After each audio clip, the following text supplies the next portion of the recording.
Hi,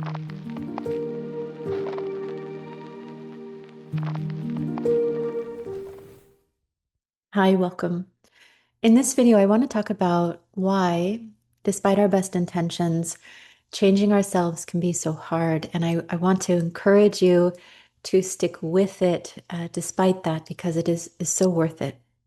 This video is part of a series about the private inner work space, what to expect, and how to get the most out of it. If you'd like to be notified when new videos are released, please be sure to subscribe below. If you don't know me, I'm Julia Frodahl, and I help people change unhelpful coping strategies at the root so you can build the life, relationships, and experiences that your deeper self really wants. I draw on Buddhist teachings, Western psychology, and nature-based wisdom, and I've been guiding people through the inner world for about 15 years. So, there have been many times when I've had students apologize to me for bringing up the same struggles again and again in their inner work sessions. Sometimes they feel embarrassed about that, or they worry that I'll be disappointed in them, annoyed, or that I'm going to give up on them. But that's never the case. Inner work is really hard. It's worth it, but it's hard work. And one thing I think people massively underestimate is just how much has to shift internally to free ourselves from old, worn in coping strategies and beliefs in order to create the life we want. And this is because there's a lot more wrapped up in our habits and coping strategies than many of us understand. And that includes our entire identity, our self-concept, as well as our nervous system capacity. So even identities that make us unhappy, they are stored in the nervous system as familiar, predictable patterns that we enact every single day. This predictability equals safety to the nervous system, and the nervous system always favors safety. Safety is largely what it's for. And so when you try to change something, like building new habits, letting yourself take up space, setting boundaries, asking for help, sharing how you feel, learning to be more gentle or learning to be more assertive, when you try new things and new ways of being, your nervous system doesn't register it as growth at first. It registers risk because it's unpredictable. And risk activates your brain's threat detector. This is one of the reasons why personal transformation comes with a fair amount of fear and frustration, or an experience of 2 steps forward, 1 step back. That's very normal. Your nervous system is wired to preference what's familiar.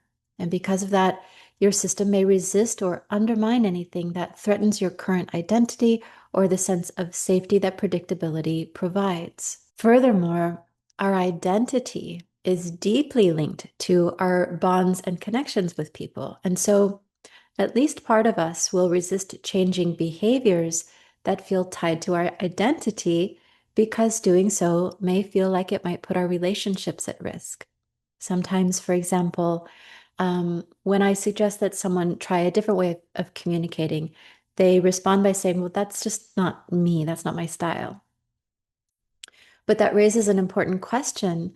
Who or what is that? Is that me? Because the truth is, much of what we think of as ourselves is actually made up of conditioned behaviors, which we can change and which require changing if we want a different experience in life.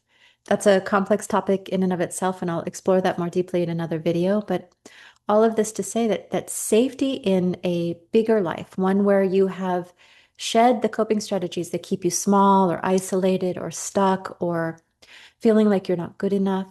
Safety in a bigger life isn't something you can build overnight because these are changes that read as risk to the less conscious parts of you, and we are more ruled by the unconscious parts of us than we typically understand.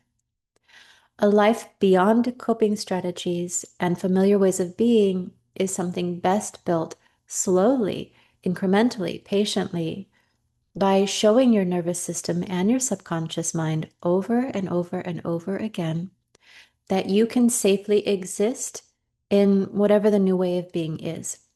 Slowly and steadily is how to create transformation that lasts. If you go too fast, A part of you is likely to sabotage your progress in order to keep you safe in its eyes. So this means you will have to wrestle with the same topic or a series of topics for a while, even when intellectually you are clear about the changes you want to make. This isn't because you're unmotivated or lazy or something's wrong with you. It's because real change requires untangling, deconstructing old identities and deeply held beliefs about what keeps you safe, loved, and accepted. And then a lot of actual real world practice of the new ways. This is why things like visualization, embodiment exercises, self guided meditation, and nervous system regulation practices can be really important companions on the inner work journey. They help you practice feeling safe in the change. They help your nervous system acclimate by expanding what feels normal to it. So you might think of transformation as a series of micro updates to your nervous system. Updates made one choice at a time, one conversation at a time, one visualization at a time, until the pathways for confidence or self-trust or equanimity, whatever it is you're working on, for example, until those pathways fire more often than the ones for fear or hiding or reactivity. Not understanding all of this, people often have an unreasonable expectation about how long it takes to change. This brings impatience to the process because sometimes people hold the idea that their life can't really begin, right? It's on hold until they've finished healing. But I'd offer the notion that our inner work, which is coming to understand ourselves and the world and our relationship to it, coming into consciousness, our inner work is the journey. It's what we're doing while we're doing other things. So be patient and stay open, stay curious. Nothing will get in your way more than being self-critical. If you sometimes fail to do what you want to do, simply review what got in your way, and then you get up and you try again. So this is part of what I help people do in my practice, in my work with people. We look deeply and gently at the inner mechanisms and beliefs that get in the way of their inner work aspirations, and then we keep working at it. In time, the new ways become more and more familiar and less threatening to the nervous system. Again, just by talking about them, just by familiarizing the system with them. As long as you can learn to stop judging yourself, the change will come. So if the same struggles keep resurfacing, please know that is a normal part of the process. It doesn't mean you're failing or doing something wrong.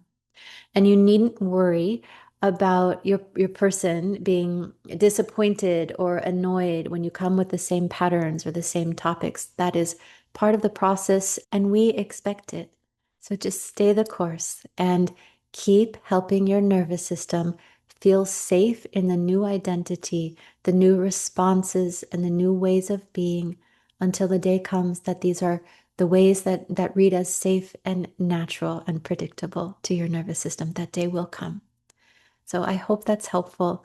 I would love to hear your own thoughts and experiences with this in the comments below. And remember, if you'd like to be notified when I post new videos, please be sure to like and subscribe below. Thank you so much.